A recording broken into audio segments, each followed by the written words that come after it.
திமுக மேலே காங்கிரஸ் முன்னாடி இருந்து அதிருப்தியில் இருக்கு. ஏன்னா கூட்டணியில் பங்கு வேணும் அப்படின்ற மாதிரி சொல்கிறேன். கூட்டணி ஆட்சி அமைக்கணுன்ற மாதிரி தான் சொல்லிட்டு இருக்காங்க. ஏன்னா இப்போது திமுக கூட்டணியில் விசிகாவாக இருக்கட்டும், காங்கிரஸாக இருக்கட்டும், சிபிஐ, சிபிஎம், அப்புறம் இஸ்லாமியர் கட்சிகள் நிறைய கட்சிகள் இருக்குது. ஆனால் கூட்டணியில் பங்கு கொடுக்குறதில்ல. இப்போ எப்படி கேரளாவில் வந்து காங்கிரஸ் இது இடதுசாரி கூட்டணியில் இன்னொரு கட்சிகள்லாம் இருக்குது, அங்கே கூட்டணி ஆட்சி அமைக்கிறாங்க. ஆனால் தமிழகத்தில் எத்தனை கட்சிகள் இருந்தாலும் கூட்டணி ஆட்சி கொடுக்கறது இல்லை. வெறும் 4 எம்எல்ஏ 5 எம்எல்ஏ அதிகார பகிர்வு கொடுக்குது இல்லை. 3 எம்எல்ஏ 4 எம்எல்ஏ கரெக்டாக சொன்னீங்க.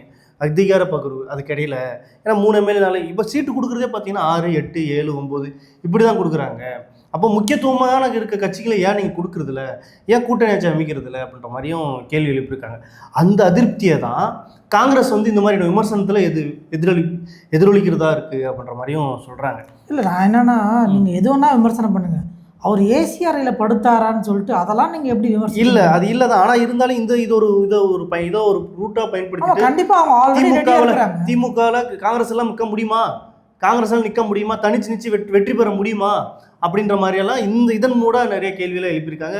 கடுமையாக திமுகவிலிருந்து இவங்கள சாடுறதும், காங்கிரஸ் வந்து அவங்கள சாடுறதும் இப்படிலாம் பேசு பொருள் ஆகிட்டு. பேசு பொருள் மட்டும் இல்லாமல் திமுக காங்கிரஸும் கட்சி உடைய போகுதுன்ற அளவுக்கு விவாத பொருளாயிடுச்சு. கூட்டணியே உடைய போகுதுன்ற அளவுக்கு பேசு ஏசி மேட்ரு விவாத பொருளாயிடுச்சு.